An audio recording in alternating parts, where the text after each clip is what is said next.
कठीण आलेला आहे आणि देशामध्ये उघड अस्पृश्यता नाही, पण अदृश्य अस्पृश्यता ही देशाला पोखरायला लागलेली आहे आणि त्याची अनेक उदाहरणं उत्तर भारतापासून आपण दक्षिण भारतापर्यंत पाहतोय आणि अगदी अनुष्का पाटोळेपर्यंत हे येऊन पोहोचलंय. आणि म्हणून या सगळ्याचा धांडोळा आपण घेणं, डोळे उघडं ठेवणं हे गरजेचं आहे. कारण ज्यांचं पोट भरलेलं आहे आरक्षणानं, ज्यांचे 4-5 आकडी पगार आहेत, 6वा-7वा आयोग घेतलेला आहे, ती माणसं आज सेवानिवृत्तीनंतर सुद्धा बाबासाहेब आंबेडकर हे RSSच्या शाखेवर गेले हे जगाला ओळखून सांगायला लागलेले आहे. काळ मोठा कठीण आहे. आपलेच लोक शत्रूच्या छावणीत डेरे दाखल झालेले आहेत. त्यामुळे त्यांना लढाई करायला, जिंकायला अधिक सोपं होत चाललेलं आहे. आणि म्हणून सावध राहूया आणि आजच्या या मुक्ता साळवे संमेलनानंतर आपण सगळ्यांनी हात उंचावून पाठिंबा देऊया की यानंतर कोल्हापुरात आंबेडकरवादी मातंग परिषद जोरदार होईल. सगळ्यांनी सांगूया की आमच्या रक्तात, आमच्या मातंगांच्या वज्रमुठीत, बहुजनांच्या मुठीत हे बुद्ध फुले शाहू आंबेडकर महापुरुषांचे विचार आहेत. क्रांतियोद्धा फकीराचं रक्त आहे, अण्णाभाऊचं रक्त आहे, लहुजीचं रक्त आहे, मुक्ता साळवेचं रक्त आहे. आमच्या वज्रमुठीत दुसरं काही नाही हे सांगूया खडकावून महाराष्ट्राला. आणि हे जे तुम्ही आता विष करत चाललेली मंडळी आहे त्यांना प्रत्युत्तर देणं वैचारिक पातळीवर काळाची गरज आहे. कारण काळ मोठा सोकावलेला आहे. हे साहित्य संमेलन आपण का घेतोय? कारण जगभरात ज्या ज्या क्रांत्या झाल्या 2500 वर्षात, रशियाची क्रांती झाली, इथं अण्णाभाऊंच्या स्नुषात सावित्रीबाई म्हणाल्या की मी रशियाला शरद गायकवाडांच्या बरोबर गेले होते, अब्राम बापू होत्या, क्रांतीताई पण होत्या, आम्ही सगळेजण अण्णाभाऊच्या हॉटेलमध्ये राहिले. सोवियत स्काय नावाचं हॉटेल 40 दिवस रशिया मधल्या मॉस्को युनिव्हर्सिटी, मॉस्को शहरामध्ये अण्णाभाऊ जिथे राहिले त्या हॉटेलमध्ये आम्ही जाऊन अण्णाभाऊंच्या फोटोला आम्ही चौघांनी अभिवादन केलेलं आहे. सावित्रीबाई साठे, अब्राम बापू, क्रांतीताई आणि मी त्यावेळेला रशियामध्ये गेलेलो होतो. तो रशिया सुद्धा क्रांतिकारक आहे. म्हणून तर अण्णाभाऊ रशियाला गेले आणि माझा रशियाचा प्रवास केला. ते रशिया जे आहे त्या रशियाची जी क्रांती झाली त्याला रशियन राज्य क्रांती म्हणतात. की रशियन क्रांती झाली त्याच्या मुळाशी साहित्य होतं. फिडेल कॅस्ट्रोची क्युबाची राज्यक्रांती झाली त्याच्या मुळाशी साहित्य होतं. जर्मन राज्यक्रांती झाली, जर्मनीच्या मुळाशी साहित्य होतं. भारताचा स्वातंत्र्य लढा झाला, भारताच्या स्वातंत्र्य लढ्याच्या मुळाशी साहित्य होतं. आणि आता ज्याचा संस्थापक अध्यक्ष सोपान घोडे साहेबांनी उल्लेख केला, संयुक्त महाराष्ट्राची चळवळ, त्या संयुक्त महाराष्ट्राच्या चळवळीच्या मुळाशी सुद्धा साहित्य होतं. साहित्य म्हणजे वाणी आणि साहित्य म्हणजे लेखणी. त्याच्यावरच अण्णाभाऊंनी निपाणी म्हणजे बायको आणि महाराष्ट्र नावाचा नवरा, अण्णाभाऊंची सीमा प्रश्नावर छक्कड बजाला मी जन्माला आली, माझी मैना गावाकडे राहिली, माझ्या जीवाची होती या कायली, होती व बांधा रंग गबाळा कोर चंद्राची, उदात्त गुणाची मोठेपणाची सीता ती माझी रामाची, काठी आंधळीची काडी दवण्याची तशी ती माझी गरीबाची, ती हो रुसली म्हणा नाही हसली गालात, हात उंचावून उभी राहिली, माझ्या जीवाची होती या कायली, माझी मैना गावाकडे राहिली. हे संयुक्त महाराष्ट्राच्या चळवळीवर आधारित अण्णाभाऊंची लावणी आहे. म्हणजे सीमा प्रश्न आहे त्याच्या मुळाशी सुद्धा अण्णाभाऊंची लेखणी आहे. म्हणून ह्या लेखणी आणि वाणीचं मुक्ता साळवेचा 15 फेब्रुवारीचा 1855 साली प्रकाशित झालेला अहिल्यानगर, जिथल्या आपल्या संमेलनाध्यक्ष आहेत त्या अहिल्यानगर, पूर्वीचं अहमदनगर, त्या अहमदनगर मधल्या ख्रिश्चन मिशनरींच्या प्रिंटिंग प्रेस मध्ये मुक्ताचा निबंध 1855 रोजी प्रकाशित झाला आणि आज तो इंग्लंडच्या लायब्ररीमध्ये आहे. आणि त्याच्या आधार घेऊन आपण मुक्ता साळवेचं साहित्य संमेलन घेतलेलं आहे. तिनं प्रश्न विचारले.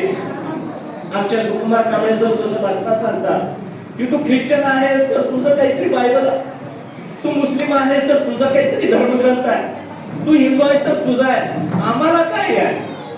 तो प्रश्न मुक्ता साळवेंनी 1855 ला विचारलेला. आम्हाला धर्म कोणता? आम्ही धर्म नसलेली माणसं आहोत.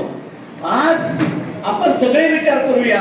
आज जर बाबासाहेब असते, फुले असते, आंबेडकर असते, मुक्ता साहेब असती, लहूची असते आणि अण्णाभाऊ असते, तर आज काय भूमिका घेतली असती?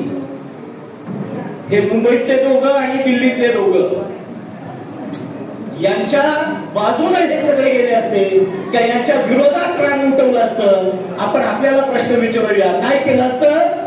रान उठवलं असतं. मग तुम्ही कशा आणताय?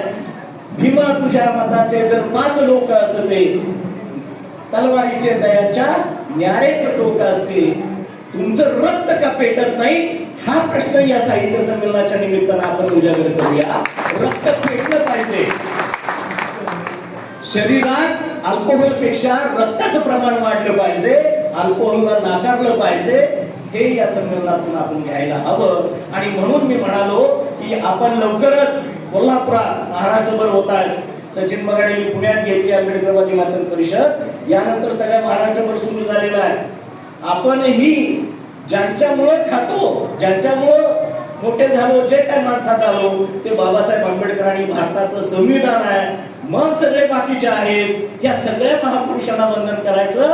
तर कोल्हापुरात प्रकाश आपण आंबेडकरवादी मातृ परिषद यशस्वी करूया लालासाहेब, आणि चांगल्या पद्धतीने ती पार पाडूया. खरं तर आज इथं बहुसंख्य 99.99 हा समाज आपला जमलेला, मुक्ताच्या निमित्तानं जमलेला. माझं पण सावित्रीबाई म्हणाल्या तसं माझंही हृदय भरून आलं. मी लाठीकाठी दाटपट्टा खेळलो ताराराणी चौकात कावळा नाक्यावर. हलगी पण आज वाजवली 40 वर्षानंतर. म्हणजे मीच एकेकाळी हलगी फोडा आणि माणसं जोडा, विज्ञानाशी नातं जोडा असं म्हणत होतो. पण हलगी हे रणवाद्य आहे. माणसांना पेटवणं, मुर्द्यात सुद्धा स्मशानातल्या जीवांची ताकद या रणवाद्यात आहे. म्हणून हे पुन्हा एकदा रणवाद्य वाजवूया आणि समाजाला सांगूया की आम्ही क्रांतिकारकांचे वारसदार आहोत, वंशज आहोत. आज ज्या फकीराची जयंती आहे त्याचे वारसदार आहोत. आणि म्हणून मात्र समाजाला केंद्रवरती घेऊन काही मुद्दे मला तुम्हाला या निमित्तानं सांगायचे आहे. की सूर्याचं ग्रहण तुम्हाला माहिती आहे, चंद्राचं चंद्रग्रहण माहिती आहे. पण एक वेळेस सूर्याचं सूर्यग्रहण परवडलं, चंद्राचं चंद्रग्रहण परवडलं. पण मनुचं मनुवादी ग्रहण जे आहे त्यांनी 2500 वर्ष या बहुजन समाजाला SC, ST, NT, BJP, OBC ह्या सगळ्या 750 जाती जमातीला हे जे ग्रहण लागलेलं आहे मनुवादाचं, त्यातून बाहेर यायला समाज तयार आहे. आमच्या पुण्यात तर काही लोक तिकडचंच काम करतात. म्हणून ही काही 4 अपवाद सोडले ना तर बाकीचे आम्ही धम्म संघाचं काम करा म्हणतोय, ते दुसऱ्याच संघाचं काम करताय. ज्यांनी ह्यांना गुलामात ठेवलं त्या गुलामीच्या नंदनवनात आनंद सोहळा साजरा करायला लागलेले आहे.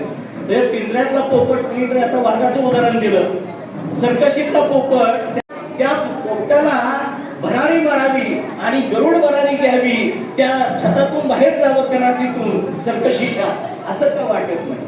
पंख कापलेलं नाही, पिंजऱ्यात ठेवलेलं नाही, त्याचा मेंदू गुलाम केलेला आहे.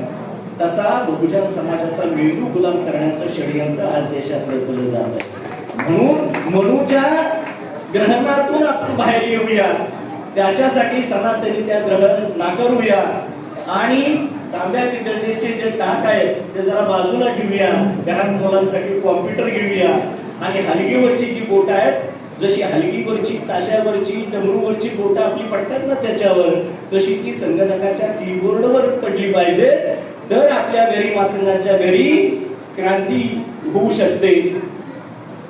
जर तिकडे हलगी वाजवत बसलो तर बाग्या, मुरळी, पोतराज, जोगती, तृतीयपंथी जन्माला येतील. आणि जर बाबासाहेबांचं संविधान समोर ठेवलं आणि या महापुरुषांचा विचार अंगीकार करला, स्वीकारला, तर आपल्या घरी, मातंगांच्या घरी, बहुजनांच्या घरी कलेक्टर, IAS, IPS अधिकारी जन्माला येतील.